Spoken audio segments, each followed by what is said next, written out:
forward what I expect to see. I just think it was just been, I just wonder when this honeymoon's going to end kind of thing with the amount of analysis and trade setups that we've had here in trade opportunities, low risks type of scenarios. But anyway, I think what is important is, and I was thinking about that this weekend, is it's nice to make money, but also if we're not making enough money per the time that we put in, and as the weekly positive thought says, time is more valuable than money. We can always get more money, but you can't get more time, so we need to spend it wisely. And I couldn't find who actually said that, but it was somebody, so I just threw up anonymous because it's not my own private, it's not a unique phrase of mine. So with that said, when we look at any particular trades, we're looking for time decay for options, and so we don't want to get that time back. We want that time to expire fast. But when I go to the get a barber shop and I get a haircut and I see more and more gray hair, I want the time back. I'm so glad that they're only cutting the gray out of my head and leaving all the darker original color. It's amazing how they do that, they say. And I guess the barber claims that I have a full head of hair, and I don't, not to worry about that cold breeze in the back of my head. It's not that I'm losing hair and getting a little circle back there. They told me not to worry about that. So I'm going to believe them. In any event, time passes by and we're getting older as we sit here, and we need to kind of, what we talked about last week is focus on what we're doing. Trading is not just about everything we do 24/6 or 5.5. Trading helps us gain things in life, either financial stability. It helps us as a way of life for some people, but you know, we need to be able to analyze the market, have confidence in what we're doing, know what our risk is, and if it's defined and we like the trade and we're willing to accept the risk, then we put the trade on. And that's what it comes down to. So I think what my plan was for everyone was to follow through what the Trading Triggers University course was, and to run the room in accordance to that trading course and do particular trades, especially using the analysis and the trading tools that we teach and how they apply to various trading instruments, whether it be a futures day trade, whether it be a futures position trade, whether it be a stock or a stock option play, even for an expiration. And we've done in this room a few stock option earnings plays that were, I guess, just absolutely dead spot on. So we've had the right strategies, and we've had other strategies and current strategies with Twitter as a credit put spread. So in any event, I'd look at this and I go, well, what's happening here? We've been talking about the Russell outperforming the market, and last week it gained almost 5%. The Dow was 3.48. So relative to the whole market, the Russell, as measured by the IWM, had gained, and I guess we could take a look at my quote charts to make sure I'm correct, but the Russell, as measured by the IWM for the week, was up 4.94%. The Dow was up 3.5%.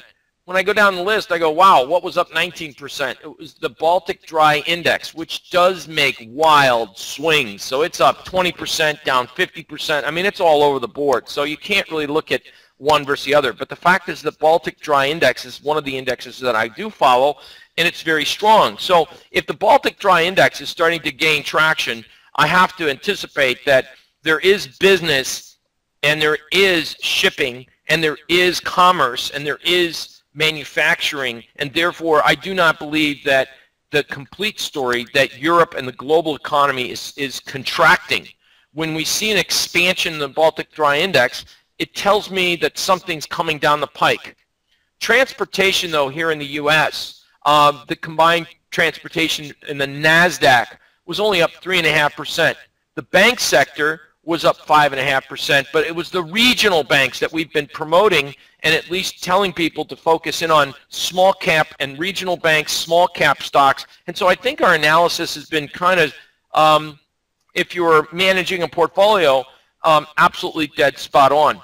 I know there's several people that I had told back in September to get out of a portion of their managed funds that they had, or a mutual fund that they were in, blue chip and the like, and get into take 30% in cash, and then over time get back in It was like, I believe, October 19th or 18th, something like that. I said, now you want to start buying this break in the Russell small cap. And we've seen an incredible move. And so the people that we've been talking to have found that to be very exciting, because as we can see here, the Russell has started to outperform the blue chips. And that's my message. If we're starting to see growth in the economy, then we've got to see growth stocks start to expand. And if we're going to see growth in the economy, and if we are an interconnected global economy, then we want to see commerce improve. And one of the things that we can look at is that Baltic Dry Index. And another thing we can look at are the European markets, such as, and even looking at the emerging markets. So we all know that Europe, with the European Central Bank and Mario Draghi, had to do a quantitative easing move, and they're doing quantitative easing there. The Bank of Japan last week did a surprise quantitative easing move as well. So the world's doing quantitative easing to shore their economies up and their financial systems up, and the U.S. is removing the quantitative easing from the table. So there must be some, I guess, stability. And so with that stability, we want to look at how we can make money with that improved outlook or potential improved outlook. So what sectors should we start looking at? Well, we've seen an incredible move in biotech. We've seen an incredible move in semiconductors. We've seen an incredible move in some of the technology names. And I think even last week, a couple things that we had, you guys can take the time to read this. I trust everyone does take the time to read it. But last week we talked about even a few names, and I said, and I requote, we were positive on the market. We were looking for the Russell to outperform, and we had a few choice tech stocks in last week's document. And you know, if you don't have it, you can simply go and download every one that we've printed out and produced. We've done that for you guys so that you can kind of read back and say, well, I missed it, and maybe I didn't read it, and maybe I missed something, or you weren't here, but at least you can kind of follow along. It doesn't matter if you've missed a trade opportunity or you've missed a week or two. What really matters is that you see if the analysis, and if we're more right than we're wrong, and then that way what happens is you start to build a sense of confidence. And then you say, well, yeah, I guess we're not getting lucky here. We're good because we're working hard. With that said, we talked about Twitter, and I said for a short-term trade, it did 2 weeks ago generate a weekly sell signal, and it could see it decline back near 38.40 range, especially on a daily close below 40s. Well, earnings came out, and the stock actually did move to the mid-39 level. On the flip side, a close above 51.91, and I saw 60 as the next stop. Both of those levels are last additional change.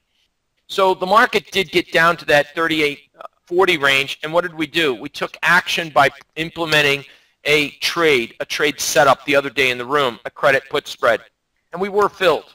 So we lost a little bit of time that we're not going to get back, and therefore, as this market holds its gains, we should start to see an improved outlook in some of the stocks. So with that said, what else am I looking at? We also mentioned something about Akamai Technology. We also talked about another stock like Netgear. All right, those two stocks were actually in there, and we talked about where we could see support in those names. And the funny thing is, we did see not only Netgear, and we said it could pull back near 32 to 31.5. Now, Netgear actually pulled back early Monday to 31, I think, 05, and at the end of the week saw an explosive. There it is. Netgear, it did pull back to 31.05 and saw a gain to 34.04, over a 10% gain from low to high. Akamai Technologies also experienced a gain. What we did is we focused in on a high probability trade as well, which was this little lowly named stock that we all knew about in the late 90s, early 2000s, JDS Uniphase, a darling name way back in the day. And we actually did tweet it out because we talked about it in this trading room. And we did in fact, we liked it so much, we even put it out as a stock replacement strategy for PA stock alerts, which is something very unique in the fact that we've only done 3 option trades in a stock advisory service that's only stock only. We don't do options for that advisory service. But we felt it was so strong, not only did we do it in this room, I did it personally, and that stock surged over 11% gain for the week. Very nice, and allowed us to take a profit in that position. So very happy with what we've been achieving here. Now this week, we should see a pause in the overall market. I'm not looking for a major up-down, and I'm not looking for a major advance here for continuation upside. I think we're due for a pause, and a couple of things tell me why. A, we have a monthly unemployment report. We've got every Tom, Dick, and Harry, again, it seems, at the Federal Reserve speaking this week. And more importantly, the advanced decline analysis using the breadth analysis that we use here in this room exclusively, we see that it did show newer highs for the S&P 500, the Dow and the Qs, but not for the Russell.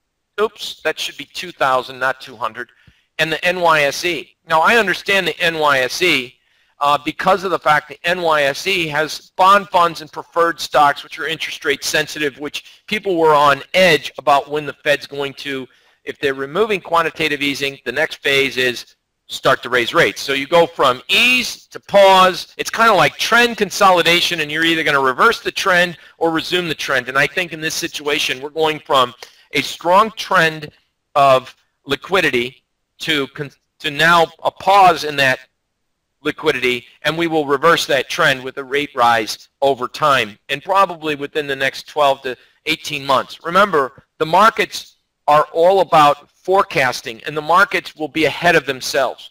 So as we start to see evidence that there is strength, not here, but also abroad, it will enact more fear or excite more anticipation that the Fed will move to raise rates sooner rather than later, and that'll put pressure on A, bond prices to the downside, B, the U.S. dollar to the upside.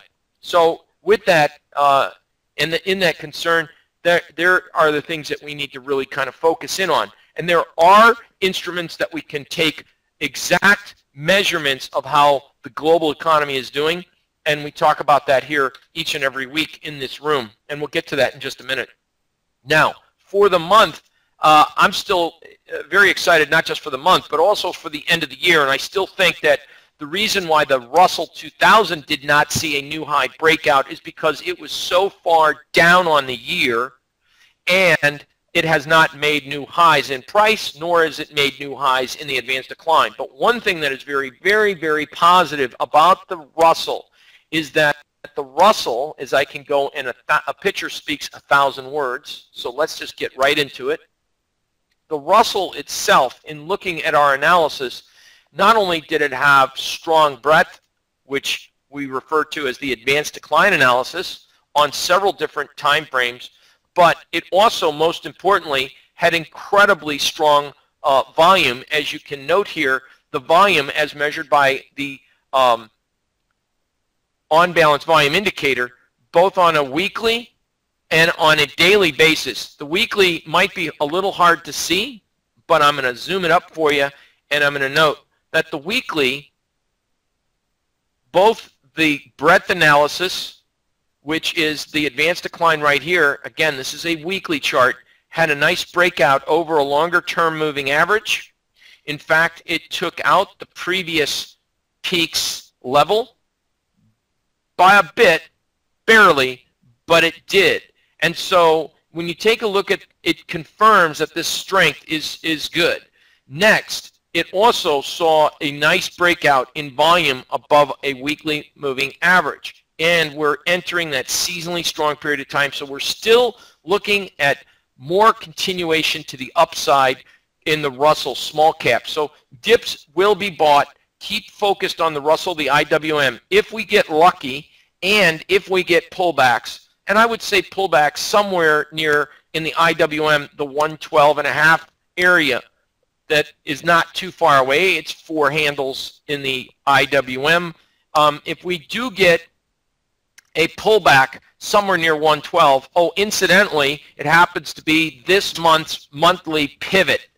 So even though we do have a higher expanded, higher high and a lower low, it's showing an increase in volatility in the market. So when we look at the monthly person's pivots, you go, wow, blue is below gold. But note that blue is below gold and has been below gold, but now it's not as departed from the mean. So it's showing that there is a change in sentiment from this sideways action now to a lower price to now it's less bearish and gave us an expanded higher high. To me, that means we'd be focused for maybe potential breakouts one way or another.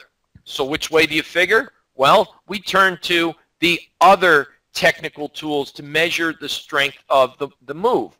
And the advanced decline is an exclusive trading indicator to stock indices. And so we look at how is the participation rate as it's measuring that particular stock index, and it's strong. How's the volume? It's strong. How's the seasonal tendencies? Well, it's strong, except for on or about the 7th to about the 21st, we get a little bit of a pullback, and then we go right back up again, and that at the end of this month, so we could be a week early, could be a week late, but about the best time to be in the Russell, finally, is right about now within the next week or two. So we want to start to focus in on the Russell. It has one of the better volume and advanced decline constructed makeup. So on pullbacks, do keep in mind if it is going to pull back near this 112.5 area, the monthly pivot should be strong support, as well as it should maintain higher lows. We've got the moving averages starting to curve upwards, showing a reflection of a change, and we've had 2 weeks back-to-back where closes are above both moving averages, which confirm that there could be a reversal. I do not believe that this is more of just a trading range, but I believe that the market is getting ready to break out of that trading range based on these 2 indicators here. When we look at a price indicator like stochastics, it's not showing that this particular instrument, the Russell, is overbought as it relates to its close and past price action. It's actually showing that it still has more positive momentum left in the marketplace. So I am still very supportive, and I am still have a positive outlook for the Russell. Now, when it comes to looking at the Dow Jones Industrial Average, you can see here we broke out on the advanced decline both on the daily and the weekly basis, both above the moving averages. As you can see, this is the daily chart on top, and this is the weekly chart on the bottom. As I expand this up, you can see, yep, the advanced decline did break out to new highs for the year, and that's great, and it made a nice move. What I am very cautious about is it came with very little volume, and in fact, it didn't even cross on the weekly basis above its weekly moving average. Looking at on-balance volume on a daily perspective, it has very similar. Even though it crossed over a moving average, we couldn't even get back to where we were before the big correction occurred in September. So with that said, I'm a little bit cautious in the fact that I think that the markets will be prone for a pullback here. So there's 2 ways to play it. On any further strength, I think we get choppy and sloppy, and I think that with the S&Ps, same story as the Dow, same story with volume, same story with the weekly volume. The NASDAQ, same story with its advanced decline as well as its volume levels as the Dow, meaning it broke out to new highs with no volume. It broke out to new highs on the weekly with no volume. So really the focus is in on the Russell. It's the one that will maintain the strongest, at least on the pullback. It should be not as great because there was more participation and stronger volume. It'll be one that's more defended potentially on any correction. That's why I'm only looking for a very small correction back down to around the 112.5. As far as the S&Ps are concerned, heck, we could get all the way back into the 19, if you think about it, this market could come all the way back into like the 1950 to the 1970 handles. If you take a look here with me real quick, this is a weekly chart. So look at the weekly moving averages way down here. If this market corrected all the way back down to, let's say, 1960, let's say my birth year, late 57, my birth year of 1961, if the market dropped back to 1961, we're still above the weekly moving averages. You're still above last week's opening range, which was 60.25, and the prior week's close, which was 60.5. So I think 1961 and or that level is reasonable to expect a pullback. So there would be a little bit more decline maybe in the S&Ps to suck more bears in the market, and I think that would still be short-lived because of the strength in the advanced decline, but I think there's a higher probability of a correction coming in the S&Ps. What could cause that? Fed heads, the Fed speakers. It could also be the monthly unemployment report. Last week in the room and the week before, we also talked a lot about commodities, especially the commitment of traders report data. Many of you were here for that. We gave exclusive information about soybeans as the market moves up this time of year. We showed that the speculators were actually net short that market, and it saw an explosive move to the upside. So when I say that we do look for trades as we teach the indicators that we use, I'm sharing with you that we use exclusive indicators here that we've created for Genesis as we teach with other platforms, and we still use the commitment of traders data for other markets. Now, I believe that one sector strength, the dollar strength, we saw a little bit of a breakout, and I wanted to just kind of switch gears a little bit real quick, but as I was talking about commodities with soybeans, when we look at, and I want everyone to take a little bit of time to read through this, because I believe that the with this, as we've been saying over the last couple days, we were very cautious with the stock market up here, because the McClellan oscillator on a daily reading had a posted of a positive 265, which is really near a significant overbought level. But as we've seen many times in the past, markets can remain more overbought for longer than we expect. So again, I want you to guys, just as I shared with you and I showed you, we showed you where what I've defined by light volume is the fact that the moving averages, the market did not pop. We made newer highs and we didn't get to newer highs with strong volume. And so with that said, I think we will see some profit taking, and sectors that will be prone for profit taking that went ballistic over the last 2 weeks was the biotech, semiconductors, which is the SMH, biotech is the IBB, and utilities, the XLU.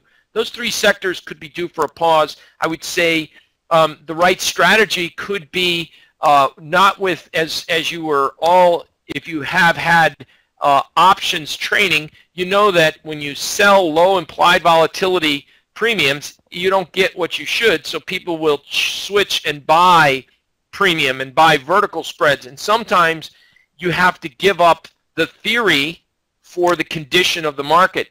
I'm not looking for a huge correction in the market. I'm looking for the advance to pause. So if I'm not looking for the market to go down, but I'm looking for the market just to stay here, I would simply do credit call spreads in some of those ETFs on intraday sell signals. An intraday time frame would be two of my favorite time frames.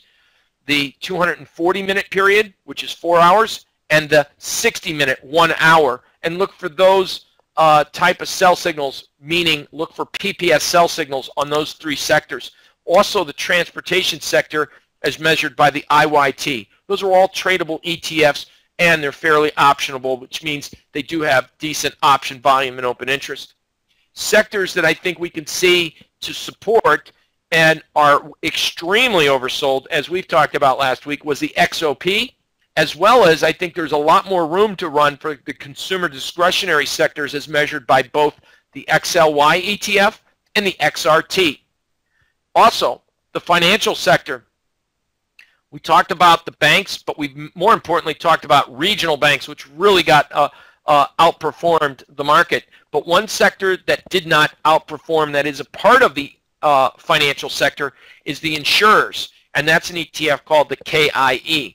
The insurers kind of lagged a little bit, and right now, this is the time of year that once we've passed that hurricane season, this is where we know that there's no major tornadoes and things of that nature, and there's no catastrophic payouts for the insurers. You know, once you get through that area, these guys are going to start to, and as more people get employed, they start to buy what? Health insurance. More people start to get employed. What else do they buy? Disability insurance, and then life insurance. And so there's a big push in the financial service sector for people selling a lot of term insurance, which is extremely profitable for the insurers. Not so much for the guy that's buying it, term insurance, but it's very profitable, as is whole life insurance if you're not careful. So anyway, if we do have insurance agents out there, they may be saying, uh-oh, yeah, he's kind of telling the truth there. So with that said, we could see an expansion in some of these insurers. So the KIE, if we don't know which insurance company to pick off, then the insurers companies, the KIE is one area that we want to focus in on. Again, as I stated, an area to be focused in on the European markets like Germany, France, and of course the emerging markets. And almost every single week, we take a look at the health and the condition of the overall stock market, and then we take a look at this page, which is called our relative strength and spread analysis. And when we take a look at the relative strength comparative analysis, we have a nice little chart in a page that we created here.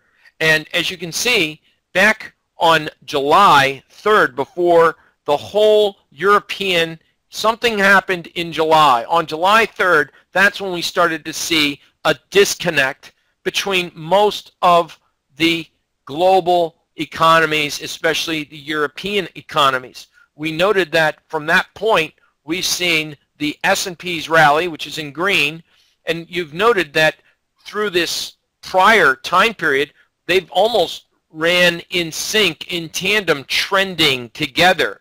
So as you can see, the green and the brown, and if you look at these bands, they look like they are actually, if I even drew a trend line, you can see from orange to even the blue down here, you can see where they've trended together.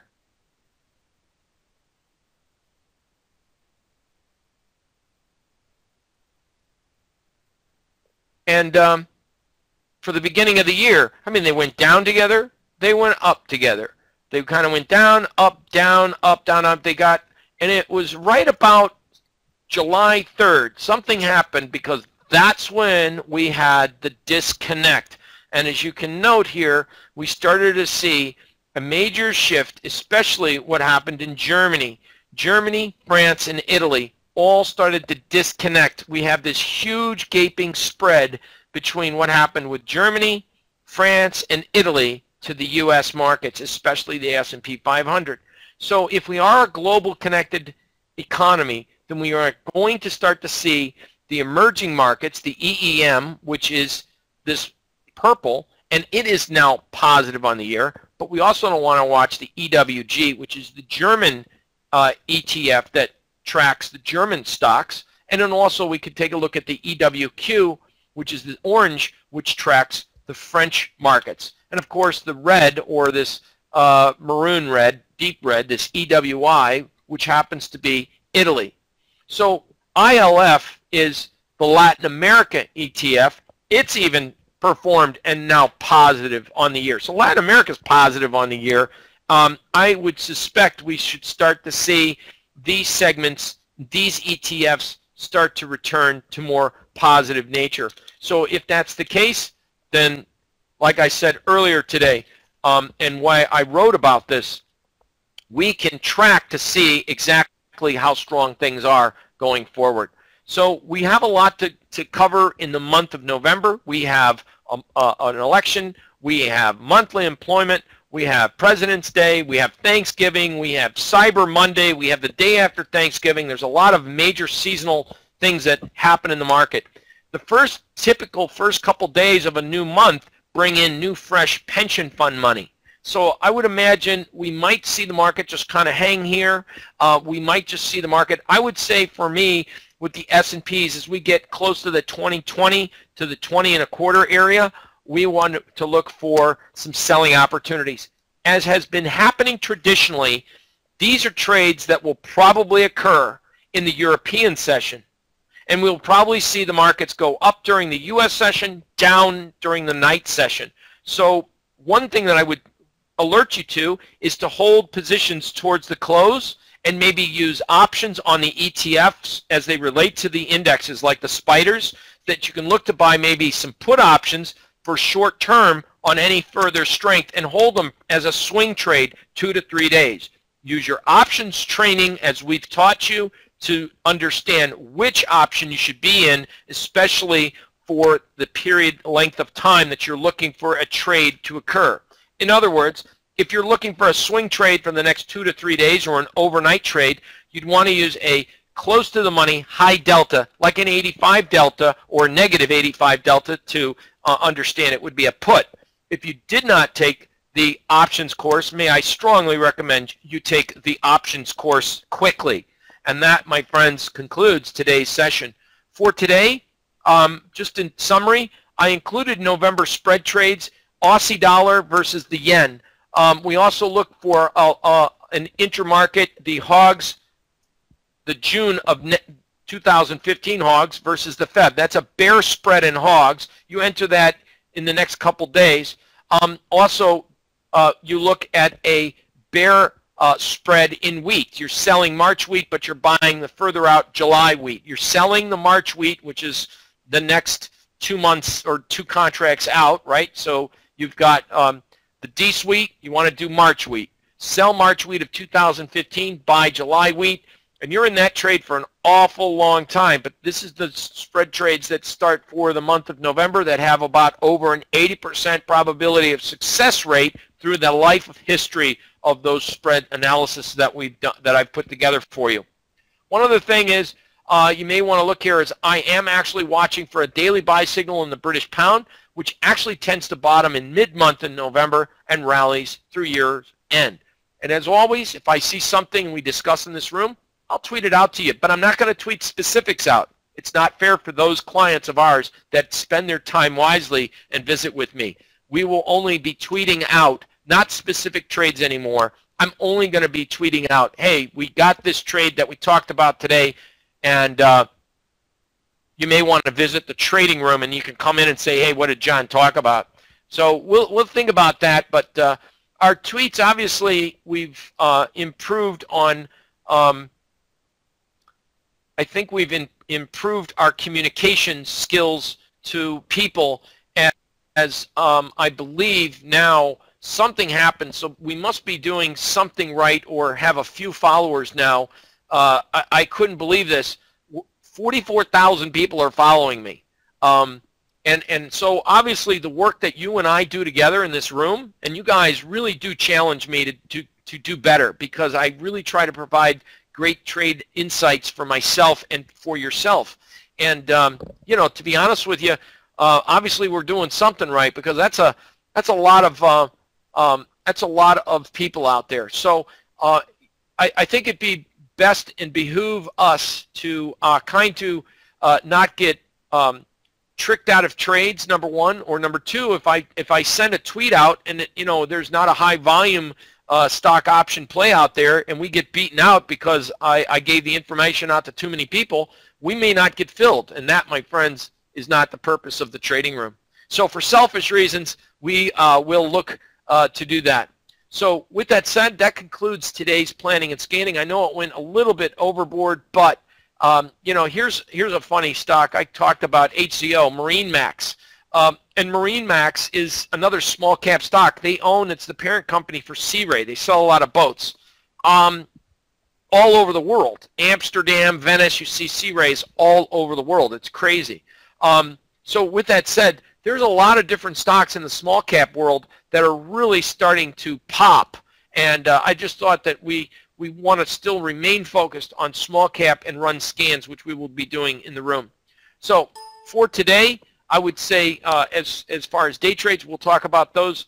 My first and foremost idea is that if we break above Friday's highs, and if we get near the 1220, 1218 handle, you know, look for intraday 15-minute sell signals across the board, meaning I want to see the ES, the NASDAQ, the YM, and the Russell all in a 15-minute sell signal and give good confirmation. And that, my friends, I think is some pretty sizable trade insights as well, because that's certainly been something that's been a very positive when observation and why we have that in this trading room is to look at all 4 top stock indices, because then it shows kind of like a broad-based decline or at least sell-off in the market. Now, I didn't talk a lot about gold because gold, I did write about it in your weekly observations. The gold market had a monthly, not a weekly, not a daily, a monthly close under a multi-month support level, and it looks ugly. I guarantee you that any trader with half a mind of looking at the higher degree time frames will be looking at drooling at selling any rally.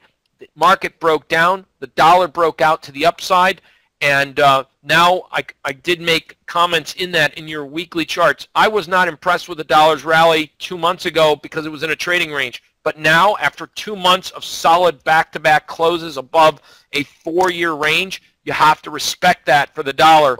And so any weakness in the dollar will be bought, which means any strength in gold will be sold. As we are now officially in the full-fledged best time of the year for the stock market, I don't think it's going to be just easy money like we've had for the last 2 months, but we need to be defensive and we need to be on guard, and buying pullbacks will be the mantra, and the focus will be to also maybe on pullbacks to focus in on the Russell. Expect more pullback possibly in the S&P than the Russell, and so that is, I think, something that we can kind of focus in on. When I was mentioning swing trades and using options, maybe focus on the put side on any further strength here in the near term on spider puts with high deltas. With that said, I wish everyone a great trading week, and again, a great trading month. It was a great way of trading last month, and I hope everyone, you went through your P&Ls this month, your purchase profit and loss statements, your monthly statements, and saw what we did. It should have been pretty darn good if you followed everything we did. Thank you all very much.